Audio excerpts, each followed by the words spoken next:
All right, and we are live. So, hey, all you crazy sci-fi and fantasy fans, it's time for your daily dose of shenanigans over here at the Blasters and Blades podcast.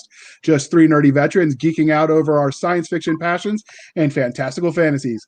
A place where magic is king, the sky is the limit, and space is the place. So, without further ado, we're going to introduce you to our guest, the legendary aviator, Mr. Chris Kennedy. How are you doing today, sir? Hey, I'm doing great. How are you? Thanks for Doing having me. well. We're glad you could come on such short notice. We had to reschedule around his busy RVing. Apparently, he's buying the rest of America. You know, North Carolina wasn't enough. So, but Well, he made time for us assuming that there's gas in North Carolina, we're going RVing. right? But he made time for the peasants. You know, so we can't ask much more for our officer types. Wow, is that how we're going to be? Wow. No, not for long. Doc gets really mean if I get too snarky. No, Okay. that's my job. All right. So the second part of the introduction, dear listener and viewer, is how we first found them. So Doc, you get to go first on this one. I'm going to guess there was a bar in booze. Yes. It's like you know me or something. Yes, we met at Liberty Con, and Casey made sure that we met. And she's good for that. She is good for that. Wherever Casey goes, it's just better to let her lead you and see where it ends up. It hasn't steered at me wrong yet. So, but it was the con suite, and then we met again later. I think she introduced me to you a couple times just to make sure it stuck, because drinking brain is not always the best brain. Mm-hmm. So Casey's good at that. Well, and I'm also really bad with names and faces. I got really used to the idea that everybody came labeled in the Army. That does help. So, but we met from that, and then we've done stuff at Fantasy together, and another con. That con in Atlanta? That other con that we don't speak ill of the dead. It was a 1-year wonder. Oh, no, I was talking about the big one. Oh, yes, in Dragon Con. Yeah, you may have heard of it. You may have heard of Dragon Con? I don't know. It's like a few hundred people, right? Yeah, a few hundred people in my track alone. Yes. Yes. JR really has problems with the maths. So I was a grunt for a reason. And the fact that, you know, Dragon Con attendance numbers can be used, scientific notation can be used for. So I don't do the science. That's what you're here for. You're the brains of this outfit. So I actually, when Chris still lived in Virginia Beach, they did a regional new author thing in 2015, and he was the guest keynote speaker. So I met him at the library there, and it went from there. He introduced me to some people. He's a fun guy. And then we met again. I think it was RavenCon, the 2 years they were in, or at least the last 2 years they were in. What was that? Williamsburg, before they moved back to Richmond. So that's where I met Casey as well. She's very funny when you get her going. I still remember that Moab bitch line. That was hilarious. I think she was defending the Air Force against favorite Mark. Casey line. It is, because how can you top that? You can't. Well, not any that are family friendly. Although, if you've listened to her interview from the earlier this season, she came up with slightly better, but I won't repeat it. Because again, we want to keep this episode safe for work.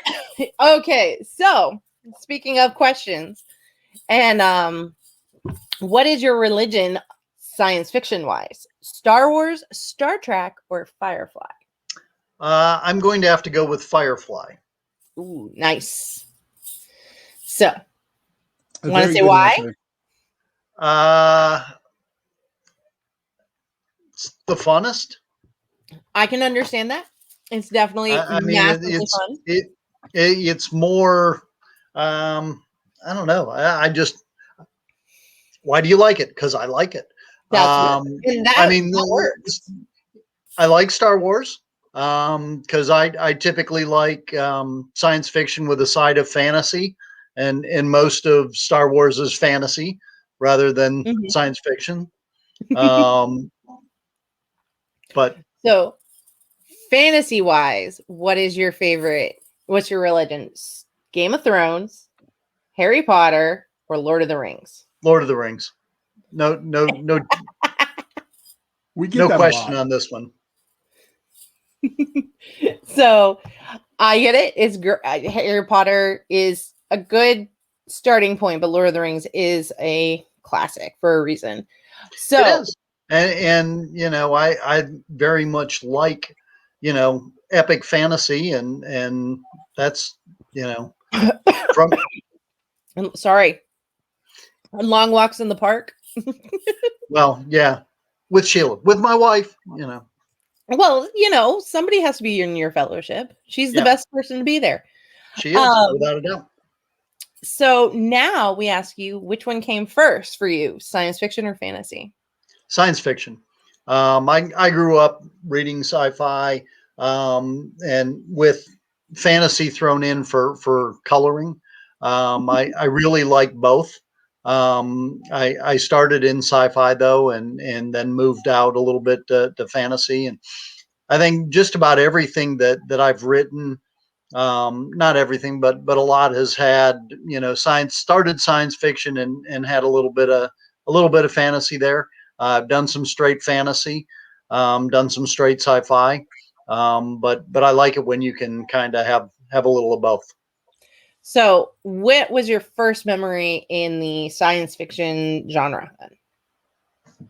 My first memory, um, probably probably David Weber.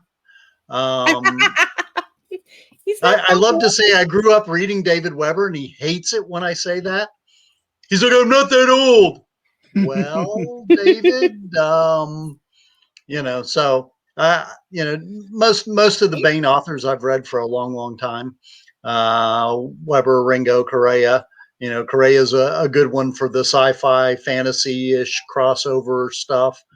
You know, I like all of them. I think that may be why David likes me. I look at him and go, I grew up reading Elizabeth Moon and Anne McCaffrey. And Yeah, he's he like, hates it yes. when I say that. I mean, he hates it, which So, makes it fun to say. I mean, you know what kind of reaction you're going to get when you know you're going to get a quality reaction. You just toss that one out there every time because why not? so you know, he's such a sweet person, though. It's kind of And he funny. is. He really So, is, and he can take it, and he'll be, oh, really? You had to say it again. yeah, Yes, David, I did. he doesn't let he gets so it's funny watching as he gets this mixed look when you go, you know, you really are the foundational pillar of the mill sci-fi genre. And he goes, he gets beams, and then he goes, wait, I'm not that old. Yeah, you are. Sorry. Yeah, Uh, and Tony Weisskopf told him he was. So you oh know yeah. when And when Tony says, Tony's right, always. sorry, Dave. So how did your love of this genre transition you into writing in it? Um, well, you know, they say, you know, probably everybody that you talk to say, oh, you know, I grew up wanting to be a reader or wanting to be a writer. You know, I grew up always wanting to do this. I never did. 81% of people have the story they want to tell. I was always part of the 19%. I didn't have a story. Thank I was you. always the science guy, you know, helping the kids with their projects and stuff. My wife did all of the creative stuff. You know, she used to think that I didn't have a creative bone in my body. Um, and then one day I had a story.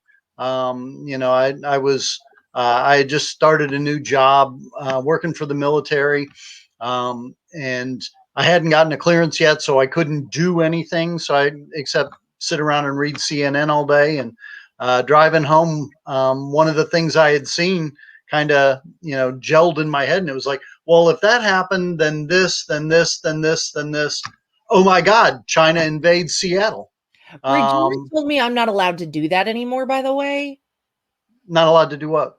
Not allowed to listen to the news and then go, well, if this happens, then this would happen, and then this would happen. She told me last year that I wasn't allowed to do that anymore because I kept guessing right. Yeah. She told me I wasn't allowed to. She started yelling at me. It was nuts.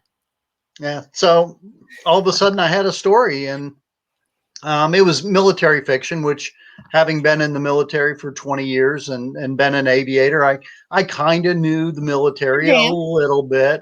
I kind of knew aviation a little bit. You know, so that was kind of the well, centerpiece of it. they require you to know about planes if they're going to let you fly one. That's very true. And I flew a couple, so I knew several things, maybe even 4. Ooh, so Yeah. you were a smart officer. Yeah. You And know, I have to say that Progenitors universe is still the favorite one you've ever written in for me. I love that. I've reread it several times. the final book is coming out next month. I know one of your super fans reached out to me. It's coming. It's coming. I got to read it early. I know which one you're talking about too. She's a sweetie. She I'll is. bet So I'll bet most people when they hear the word super fan, go right to that one person.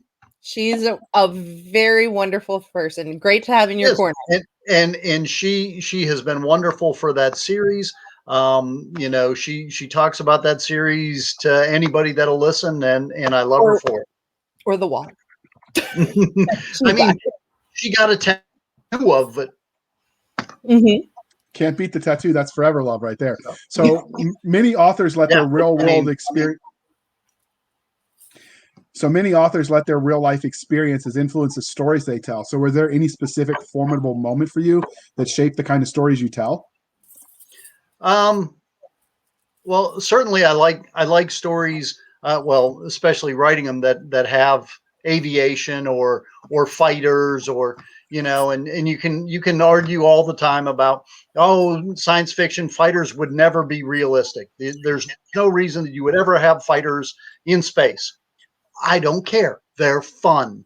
People like them. People like dogfighting. People like having one guy doing stuff or one gal doing stuff. And rather than this whole big giant ship, having fighters is fun. And so yeah, I write Well, fighters, and if you don't like it, too bad. and there's the mentality too that goes with it, because it is a very unique mentality that is the type of person who will put themselves not just in danger, but in danger thousands of miles in the sky by themselves. Yep. I wrote a short story once for a dogfight and anthology, Heroic Last Stands, and I have to say there was way too much science in that. I was highly disappointed. We were like figuring out like Well, that's angles your of own attack. fault. You're not supposed to have science in there. I mean, it's dogfighting. You're supposed to have action. And We did that too, but my I have a friend who's an actual colonel in the Air Force that looked at it and he's like, "No, you got this wrong, JR," and we had to just do this whole thing. But yeah, so piloting wasn't for me. Too much science. Yeah, explodey stuff. You just need to concentrate on the explodey stuff. Right. So speaking of That, military that science fiction, that's like the using. I have antimatter in one of my universes, and I had a Duke professor write a review on the book that obviously I didn't understand antimatter, and I was like, well, dude, really? Okay, so if you want to do that, how about next book I'll let you proofread and you can tell me if I got it right. And he says, okay, sure. So I sent him the book and I said, hey, I want to do this and this. Tell me how that would work. And he didn't even have the courtesy to tell me how it worked. He gave it to all of his grad students and told them to figure it out. And then he took the best answer and gave it to me. And I ran it by Jim Bell to make sure the science was good. And he's like, oh no, they got this and this and this wrong. I'm like, so don't tell me about antimatter, Mr. Smart Physicist Dude. So speaking of military science fiction, your bio mentions that you retired from the U.S. Navy. So we ask all of our veterans, all of our authors who are also military veterans this question, but how do you feel like your time in the Navy affects the stories you tell? Like I was saying, there's a strong component of aviation. I I tend to speak like people in the military speak in the books. Some people say that there is too much cursing, but it's authentic. I actually tone it down some. The first book I wrote had no cursing in it. I had just spent 5 years as a Catholic elementary school principal, and I knew some of the kids would read whatever I wrote, so I didn't have any cursing at all. And I showed my mom the book, and she read it, and she said, "Wow, I really like that, Chris, but you've got a problem." And I was like, I was like, yeah, Mom, what's the problem? She's like, well, that's not how sailors talk. Sailors swear. And if you want people to believe your book, you need to have swearing. So if there's too much cursing in my books, blame my mom. Okay. That is So glorious. My that is. parents So would never say that to me.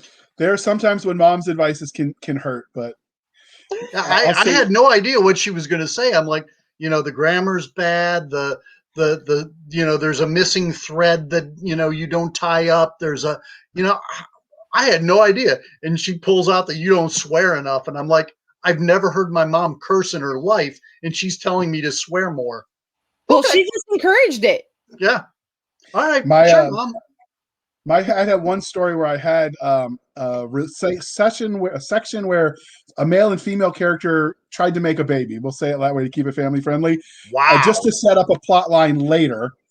And my mom read it and she's like, I don't know what you and your wife are doing, but you need to go home and practice and then rewrite this scene. And that's how I knew that I could never write the dirty stuff, because my mom is my first line reader and that's just awkward. Yeah. I can see how that'd That be. was, she still gives me shit about, crap about that one. So do you ever draw from people that you knew when you were in the military, people you served with? Oh, absolutely. And actually, I probably have drawn more from people for the nonfiction stuff that I did. I did a book on leadership, and that was all drawn from people that I knew. But yeah, certainly there are some personalities in my books that look a lot like real people that I was around in the military, and I think that it's hard to get away from that, because you wanna have believable characters, and having spent a lot of time with these people, how they would act, how they would react, and what they'd say and do. Um, as Cisca probably, well, and you do too, JR. I mean, some of the people in the military aren't believable, because you'd say, no one would ever do that. Yeah, they would. Hold my beer. For Yeah. every rule, Wisdom of Anencio once told me, for every rule, there is a person whose name is attached to that rule. Whether or not you know the name, there is a name for that rule. And when I became a track director at Dragon Con, I looked at my staff, my volunteers, because I have 2 vets in the group. And I went, for every rule, there is a name attached to that rule. And do not make me, because I will embarrass you by naming that rule after you. Don't be the name that goes with the next rule. So And we talked about how your time in the military affects the stories that you write. So let's flip that a little bit. How does the time spent in uniform affect the content you engage with? Does it affect the kind of stories that you read or movies that you watch? No, it doesn't affect it at all. Um, I don't really have a lot of extra time. I mean, I publish a book a week, so I'm typically reading the book that's coming out in 3 weeks. So I don't have a lot of extra time for reading fun stuff. And my wife won't go see military movies with me. One, because she doesn't really like them, and 2, she doesn't like me commenting on how bad they are. So we typically don't go do that. yeah, I've So done that. yeah, So I would go and watch military movies, but I would probably comment on how bad they are. So you did I not mean, watch we Top could go Gun watch 2, Kelly's Heroes. That'd be fun, but she wouldn't like it. So does it affect the stories as a publisher that you pick?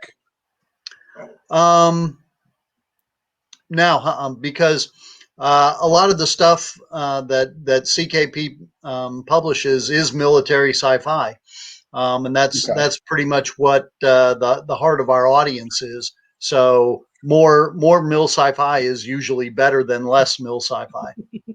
Okay.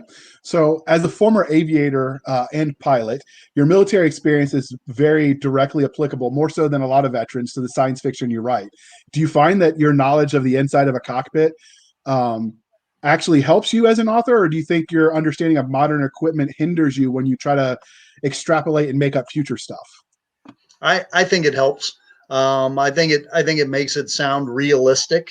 At least I hope it does. And I've had people say, "Wow, it's just like being in the cockpit." So hopefully, yes. I did a story, a novella in the Kane Riordan universe for Chuck Gannon, and it's a guy flying what is basically a science fiction version of an A6 intruder, which is what I flew in the military. And he's using equipment that would have been on the A6 intruder. And one of the reviews is, this guy obviously doesn't know what he's talking about. Well, so I don't know where I went wrong, because it pretty much was exactly like flying an A6 intruder, but apparently I messed it up. I see that sometimes. We had a Green Beret on that writes about operators for his Mill SF, and some of the reviews was, "Did you even operate, bro? Like, do you know what you're talking about?" And I just keep thinking, he's on Mike the Massa wall, the is sniper wall in the army. He's like one of the flank holders. Mike Massa is the first one. Sorry. Mike Massa is the first person in that series, and they're like, he doesn't know anything about being a SEAL. What? You just laugh at those people. Well, those reviews. you know, so somebody left a review on Stonehenge saying there weren't enough stones. There you go. All right, Doc, save us from ourselves. Okay. So transitioning away from the writing side, let's talk about a fan angle. Have you had any cool fan art or a cosplay of one of your characters yet? I feel like I'm asking a question I've already seen the answer to. Cosplaying some of our characters. Do you mean like having an entire fan organization based on some of our characters? I said I already knew what the answer was. Yeah.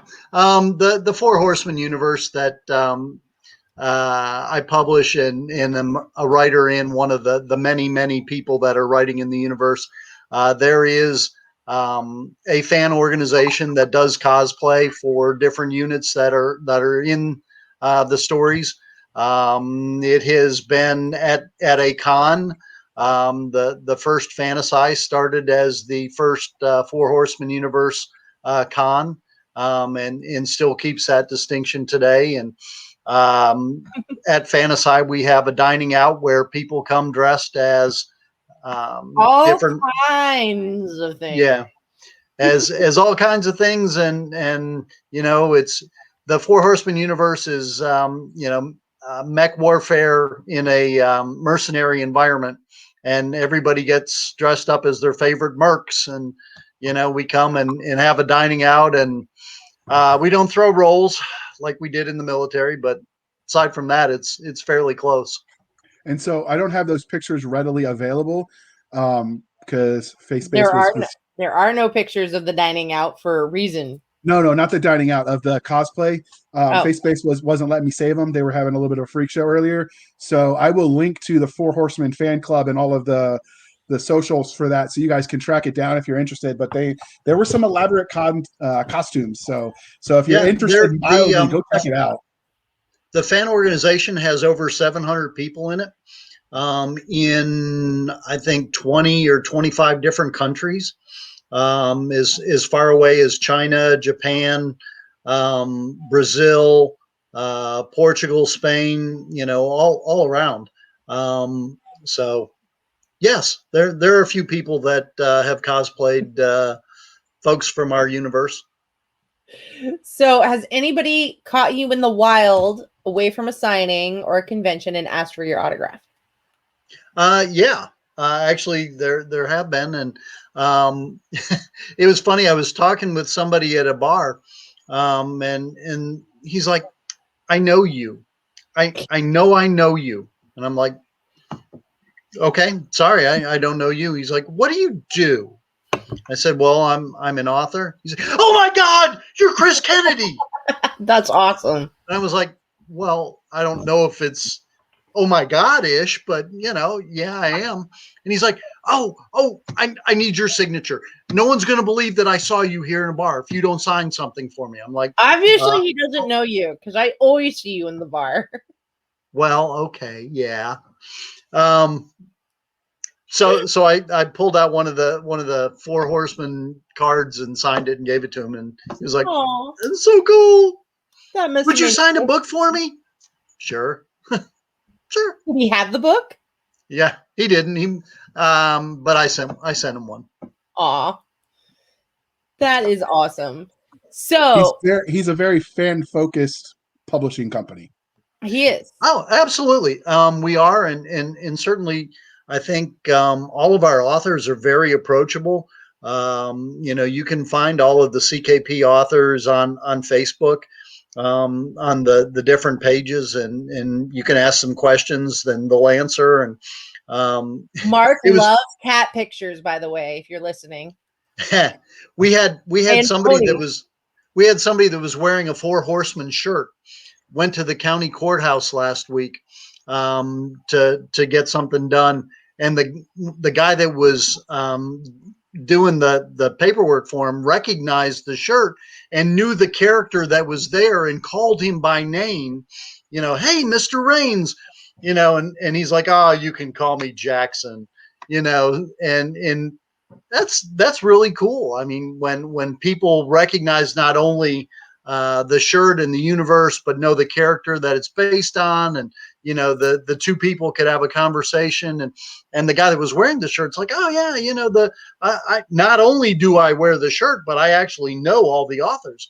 And he was like, "Really? You know all the authors?" He was like, "Oh yeah, they're all good people. They're on this Facebook group, and you can come on and ask them questions, or talk to them." He's, "Really?" Yeah, they're all good folks, and gave him the page, and he's like, "Well, I'm not on Facebook much, but I'm going to come." So That's awesome. looking forward to meeting him. I hope he comes with lots of pony pictures and cat pictures. You're just winning, Rainbow making ponies friends for and Mark. influencing people, aren't you, Doc? I do win friends and influence people, whether or not they like the influence. Influence negative is an influence. It's still an influence. You know? Yeah. So have you ever spotted your book in the wild, though? I have not.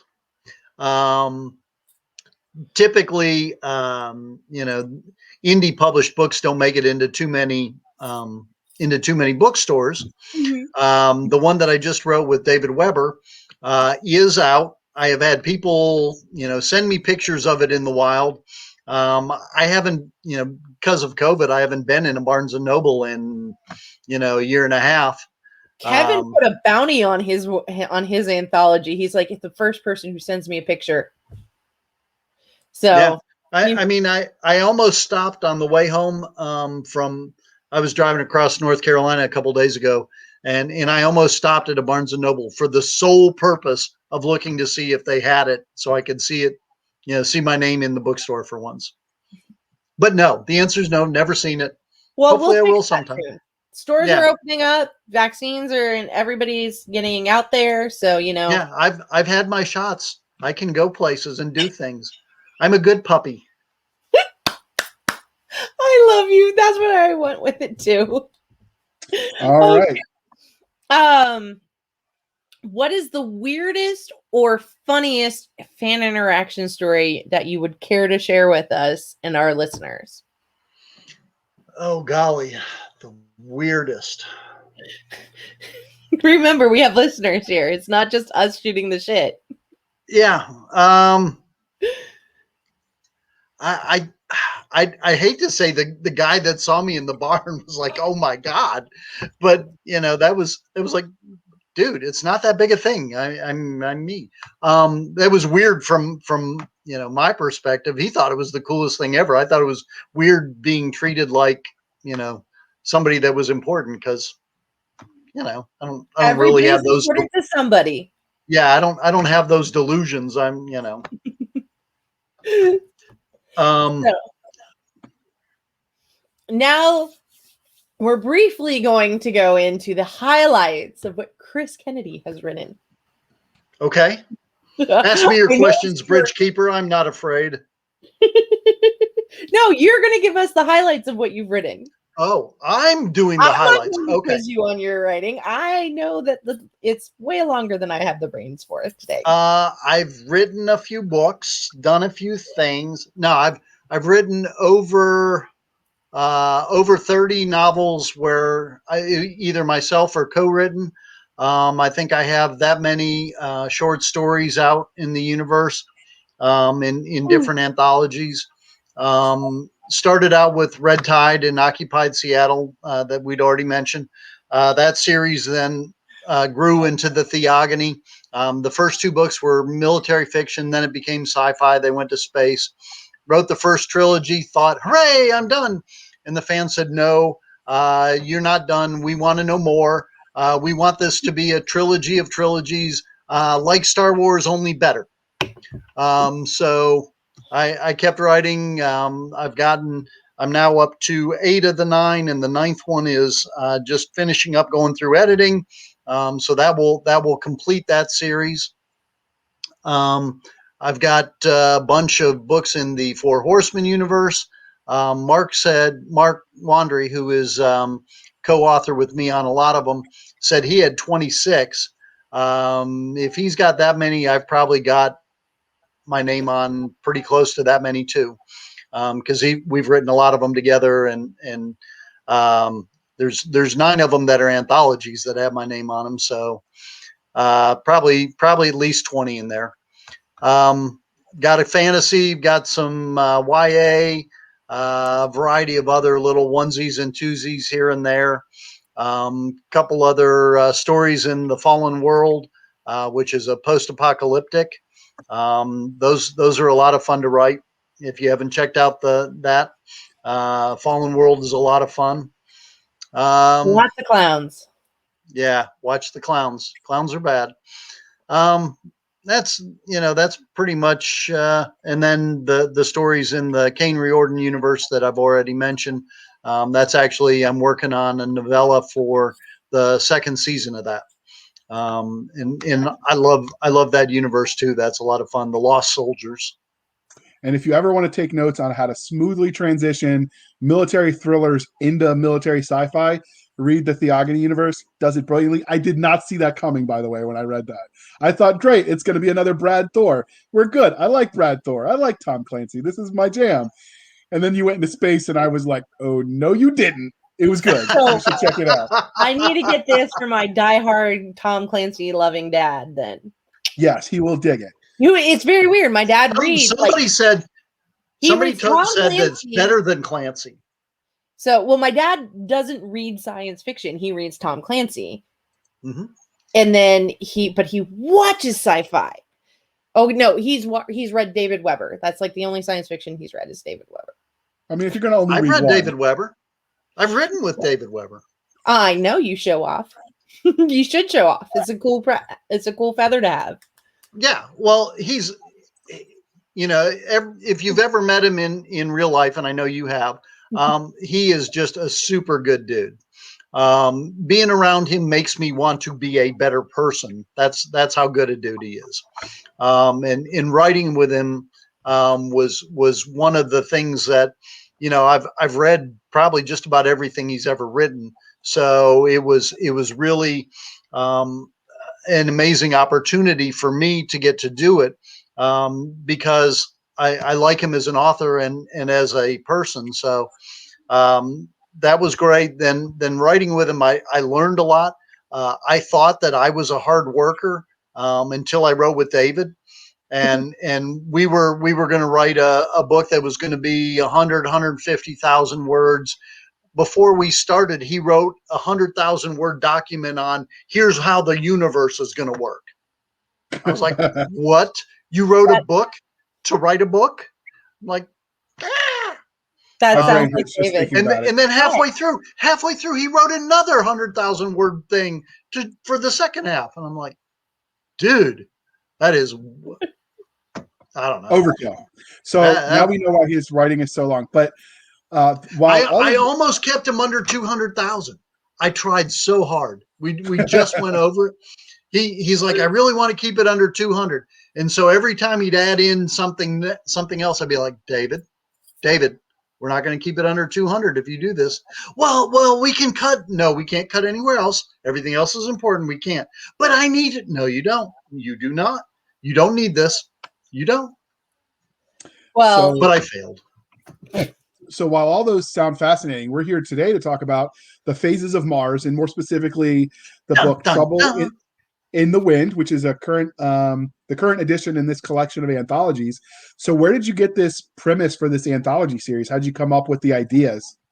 Well, it's funny. James Young writes alternate history, and he came up to me and he said, "Hey, Chris, so when are you going to do an anthology on alternate history?" And I said, "Oh, I'm going to do it at about the time that you put it together." And he went, "What?" I said, "Sure, you put it together. I'll publish it. I'll help you get it all done. We'll co-edit. We'll do all this, and we'll put it out." Perfect He's like, answer.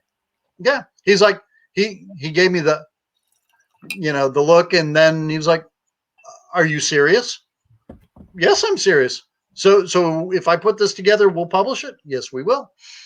So he asked a bunch of folks, and then we co-edited. He had first shot at it, and I had second, and I did all the rest of it. Got it put together. That was Those in Peril. It was all Navy-based stories. We did an interview for that, actually, I think under Sci-Fi Shenanigans too. So we'll find that in the archive as I make JR clean out my basement and attics, and he'll find the copy of it at some point. So we did that, and it sold well. People really liked it. So we did the one for aviation warfare, and we were able to, because of the success of the first one, some bigger authors said, "Sure, I could find a story. I'd be happy to do that." We got a variety of different stories from some great folks. Taylor Anderson, Destroyerman fame, said, "Sure, I've got an aviation story I've always wanted to tell. Would you mind having a Destroyerman story?" No, we would not mind that at all. And things like that. And so it grew. And then we went to do the land warfare one, and we were really blessed by that point. They'd sold well, and we were able to talk a bunch of great authors into doing it. We've got Kevin J. Anderson, David Weber, Taylor Anderson again. We have 7 Dragon Award winners. We had about 20 Dragon Award finalists. I mean, everybody that we asked said yes. You've got so many folks in there that are just great authors, and it was a lot of fun to put together. It was great just to read as a reader as it finished up. SM Sterling. We got SM Sterling to write a story. You can't go wrong with the list of folks that we had. Brad Torgerson, also Dragon Award winner. Sarah Hoyt, Dragon Award winner. It's a great group of folks, and the stories are awesome. All right, so before we dig into talking about some of those stories, can we take a minute and just love this glorious cover? So what's the story of this piece of art? Because this is the kind of thing you put on your man cave wall or woman cave. I don't know what that's called, but you put it on your wall because it's glorious. So how did you come up with this art? Well, it's alternate history through the through the years. So we matched up a variety of different eras. You got the guy on the horse, you got a World War I tank, you got a World War II tank. That's the history of cavalry right there. Yeah. And it followed on from the first 2 books that were pretty similar. Okay. It is. That's one of my favorite pieces of art right there of the books that we get to do. I've had a lot of people ask me for that picture so that they could, make a poster of it and use it on their computer as their backtop or, desktop. Is that something that they'll be able to get from merch from your store, the print on demand, like posters, that kind of stuff? Yeah, I'm actually looking to do that. We just put out a bunch of posters And as the store opens on the new website that I just started, I hope to be able to give people that ability to order those kinds of things as posters. So we're going to ask you to do us a favor and post that in our Facebook group too. So people that listen, they know when it goes live, you'll post it there for us, because that's definitely something that could go on a wall because it's glorious. So It is. I love it. We're going to talk about the story itself. So what would your 30-second elevator pitch for this anthology be? 18 outstanding authors, 16 stories of ground warfare that never happened. Throughout the human experience, historians have wondered, what if? What if Sherman had fought for the South in the U.S. Civil War? What if Germany had fought to the end in World War I? What if World War III had actually happened? The third book in the exciting Phases of Mars anthology, there's something for everyone inside. From fighting Hannibal at the Battle of Cannae to the early death of Napoleon to scouting in the bush in Angola, Trouble in the Wind traces a history of ground warfare that wasn't. From Warfare and Taylor Anderson's The Destroyerman series to S.M. Sterling's Black Chamber, this book has it. So come aboard and find out what if all these things had changed history just a little. You'll be glad you did. I think he may have had the back of the book cover queued up. Smart man. Maybe. We're just going to go with it and say you did that off the cuff and give you all the credit. So what do you think? I didn't read the middle paragraph. I only did the two operational ones. See, it was off the cuff. It was. So what do you think makes this anthology series special? The quality of stories, from the quality of authors that are in it.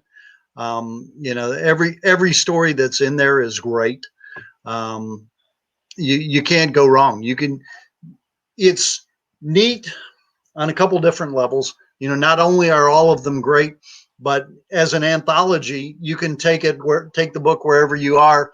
If you've got a little bit of time, you can read a story and get the satisfaction of finishing it, as opposed to having to read the whole volume.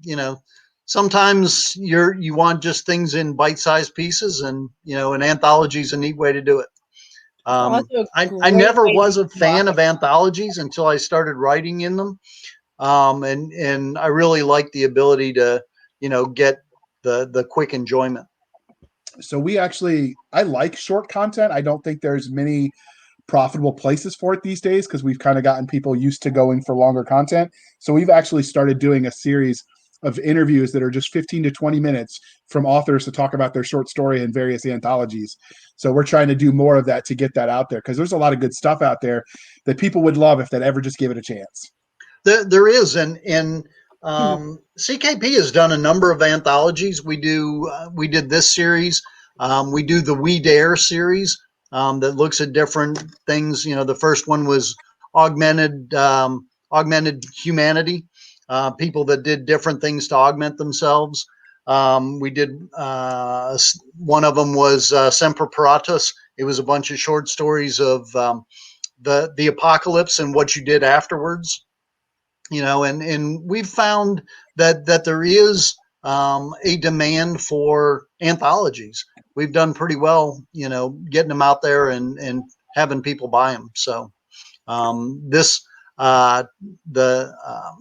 Phases of Mars, of which Trouble in the Wind is the third volume, did really, really well. And I think, I don't know if there's a rejuvenation in anthologies and in writing short, but we've certainly been pretty successful with them. I will say, as a fan, one thing I like about anthologies is when I want to go to a convention and I have to travel, and particularly if I have a luggage space issue, an anthology is a great way to collect a bunch of authors you like in one spot and a bunch of their signatures in one spot. Oh, absolutely.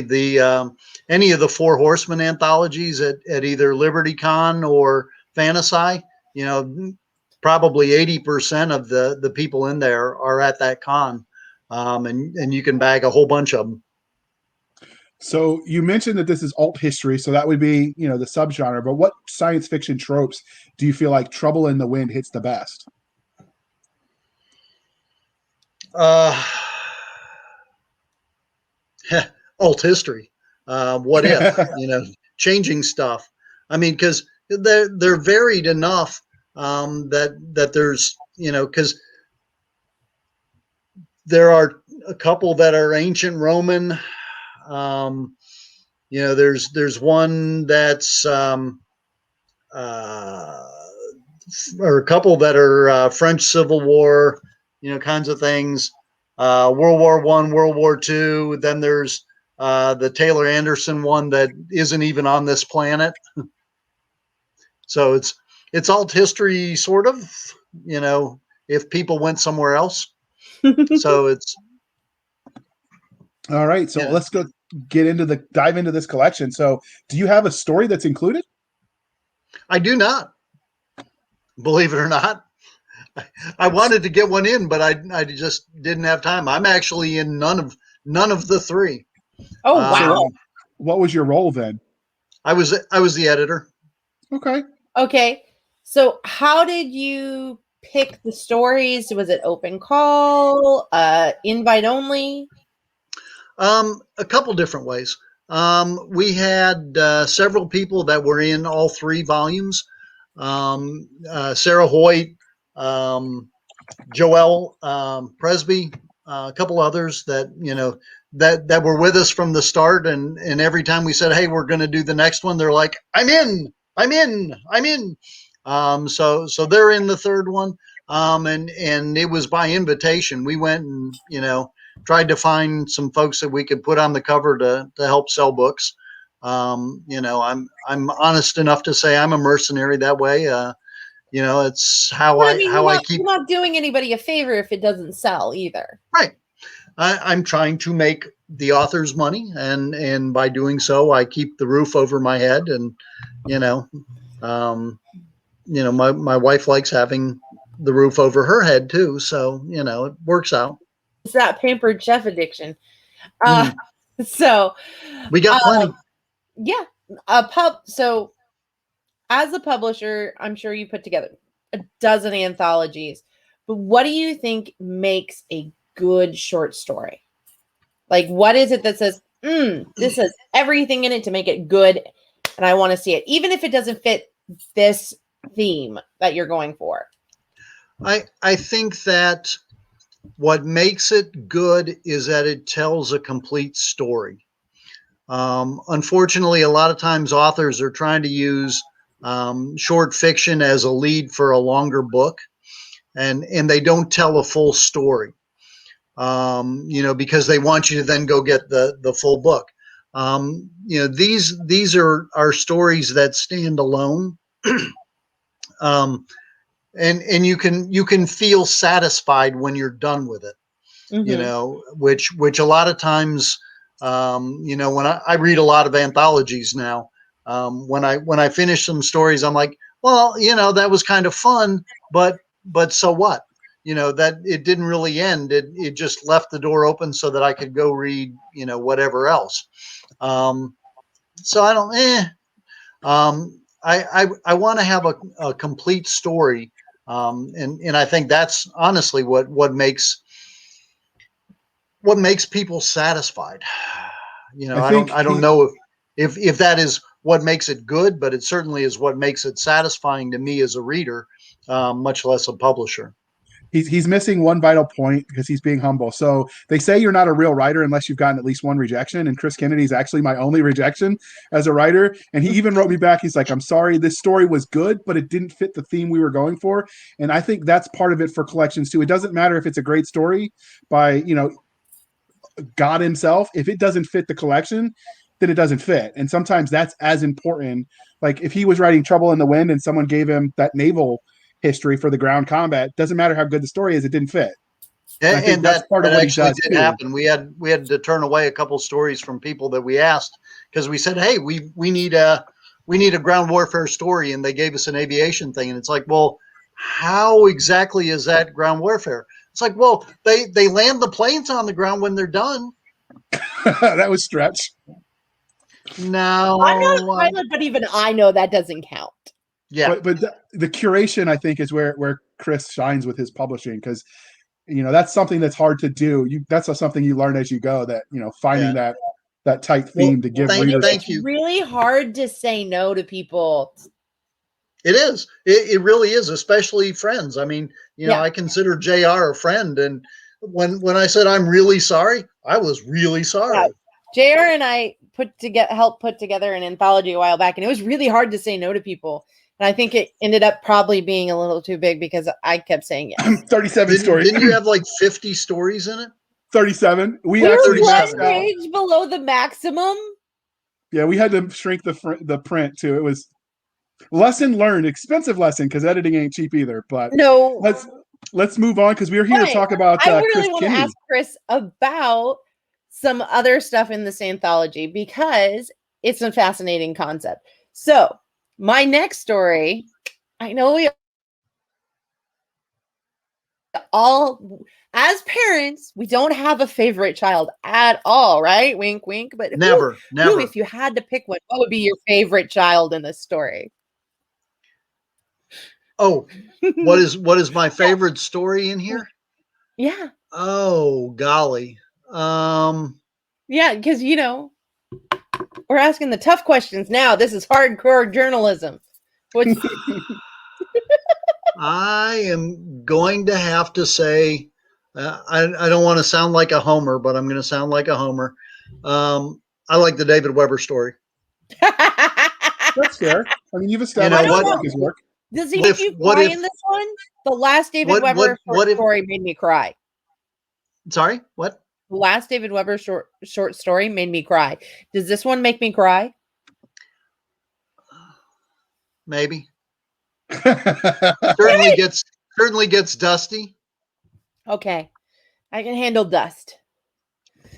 So, what is it that made you like that specific story and make it stand out?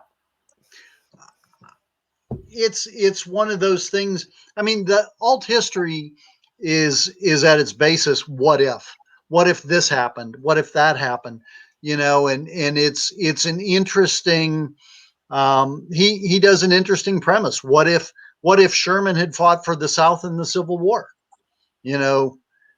All of a sudden Atlanta doesn't get burned, not like that. I kind of like that one. It could easily have gone that way. Having things like that where it easily could have gone that way. I was going to write a story for the either the aviation one or the ship-based one. What if at the Battle of Midway, the one Japanese scout plane, their radio had worked, because the Japanese found the American fleet at Midway before they got hammered, and it's just that the radio didn't work on their scout plane. If the scout plane had been able to radio back, hey, look, here's the Americans, and they had launched all of their planes to wipe out the American fleet, how does that change war in the Pacific? A lot.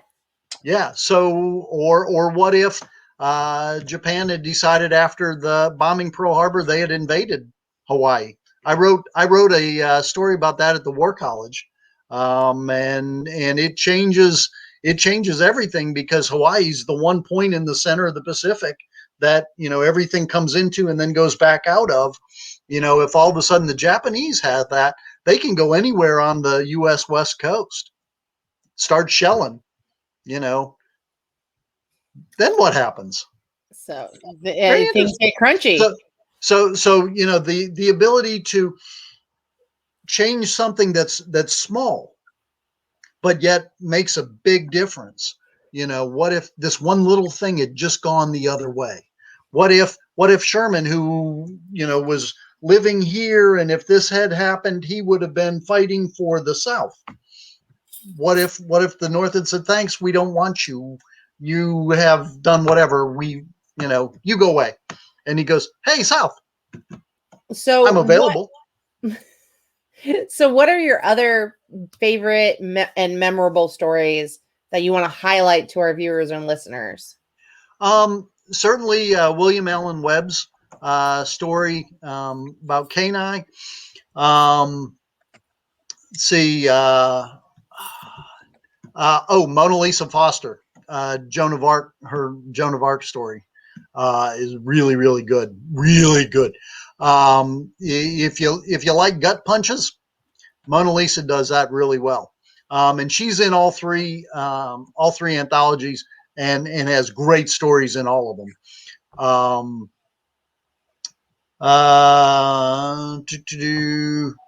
So I could always throw up the next question if you want, which you probably can't look at the titles on to tell you which one's which.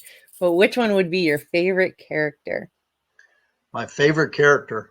I don't remember the names from the story, but Taylor Anderson's the story is An Orderly Withdrawal, and it is, there's this huge battle going on, and it comes down to a couple people making the right decisions and in doing everything, fighting above and beyond what any person ever could, and leading their troops and just doing the hard thing.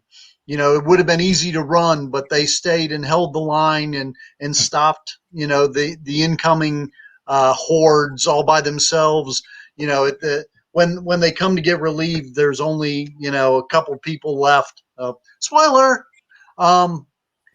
But just that he does such a good job really getting you into that person and what they're thinking and what they're doing, and it's a great story. So were any of these stories in this collection aviation based? I know we talked about that this was ground combat, but we also know that sometimes fighters combat involves pilots being jerks to people on the ground and trying to ruin their day. Hey, so there could be a tie-in. So man, pilots being jerks. I can say pilots are jerks because I was a naval flight officer. I wasn't a pilot. Okay. so Pilots are jerks. Did any of these stories involve ground on air engagements? No, they really didn't. The James Young story had some air come by and drop bombs, I think, but there wasn't a whole lot. A lot of the stories in the ground combat book, Trouble in the Wind, the overwhelming majority are prior to aviation. Okay. So they're just it'd have to be somebody on a glider or something. 1, 2, 3. Only like the last 5, I think, would have even been at a time that would have had air. So are these collections in audiobook if people are listeners instead of readers? I know some CKP anthologies are, so. Yeah. I believe I know the first 2 are, and the third one I think I finished. Yes, they are all in audio. Okay, so this collection of stories had a lot of alternative universes where one critical moment the world pivoted. So of those that were included in this anthology, are there any that you would want to live in, and why? Woof. Wow. That's a good question. We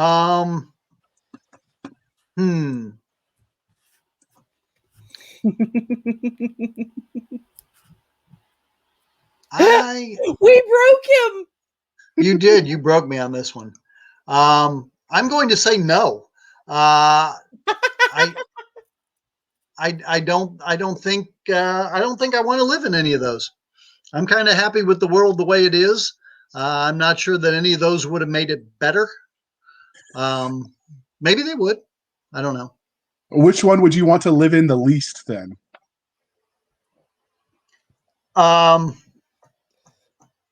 Taylor Anderson's. I like being here on Earth. I don't want to go be somewhere else. See, I thought you were going to say Weber. Just looking at the list of authors of all of them, his name smacks me as the meanest to his characters. So no, I thought for sure. Actually, not the meanest to his characters out of that. Who would be worse than, in your opinion, Doc, of all the authors, since you read a lot? Brad Torgerson. Okay, he's mean. That's a good answer. He is. I'll give you that one. So, Sarah can be actually that story is really good too. Secondhand Empires. But okay, so here's a strange question Well, actually, it's not really a strange question. But so this is the third in a series. Do you think you're going to do more? Yes. Yes. So what's the next? Can you give us a highlight of what the next theme is? James and I haven't talked, but Oh. because he needed to do some of his own stuff. But we did, we have talked about doing another one, whether we recycle back through, ship-based stuff, or we do a space one. Except it's hard to do an alternate history if The future. we haven't really gotten to space much. Maybe in 1,000 years that'll be a great topic. Not quite so much now. So maybe it's a what if. Okay. I don't know. We have not really decided on what we want to do yet, but we have talked and we do want to do more in this series, just because it was so well received. That makes sense.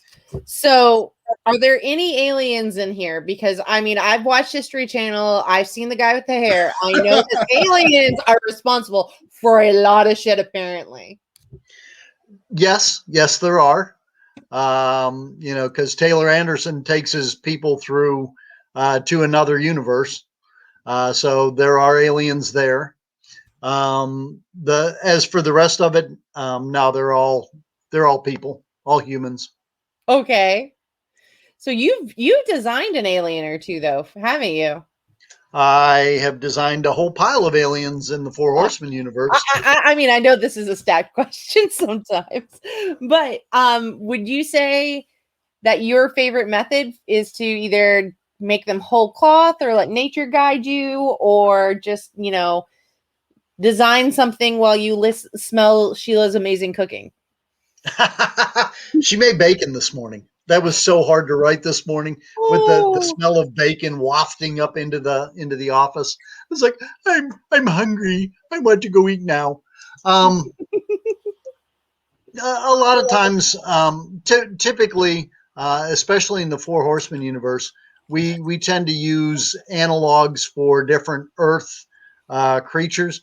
Not because we're not creative enough to make weird things that do weird stuff, but just there's enough other things going on that we like the readers to be able to situate themselves to what we're trying to say without it being just too weird and out there, and go, well, how in the world would a planet evolve that thing?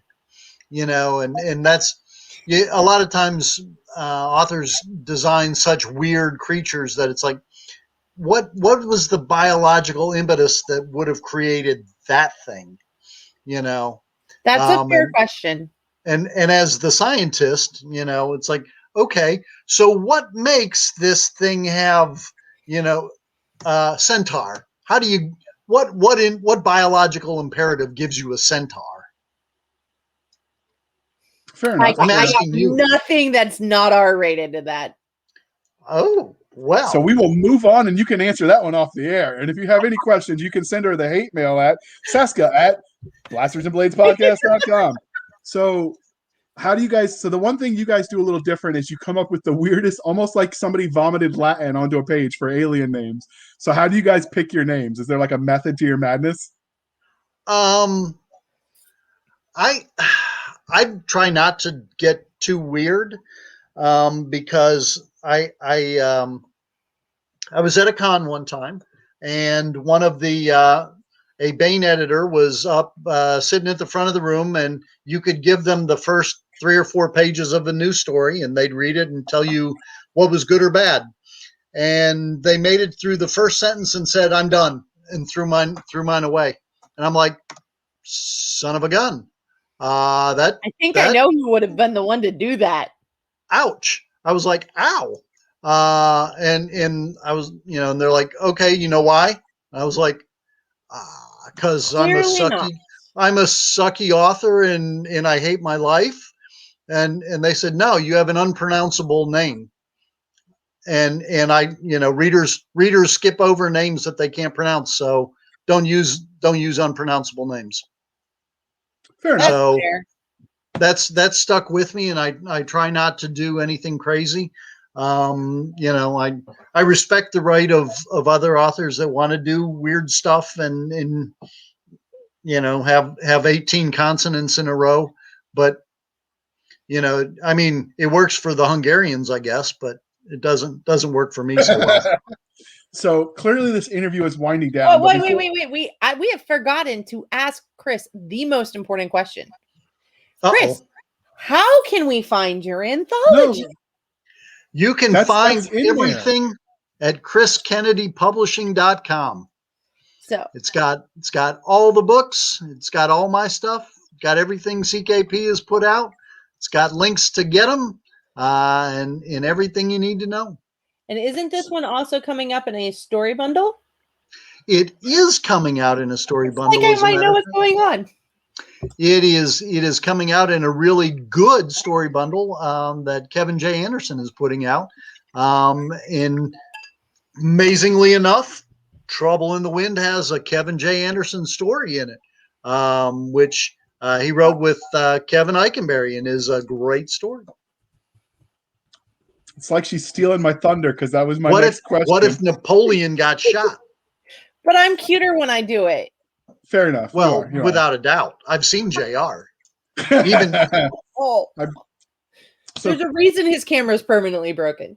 So I have, for dear listener, the link for this anthology will be in the show notes, as well as a link to the story bundle where you can buy it and a lot of other amazing stories for a cheap price. Story bundles are a great thing. I buy a lot of them. Sometimes There's my some coffee really money great even goes stories to it. in this story bundle. I've seen the list. You're going to want to grab this. Lots of great stories at a great price.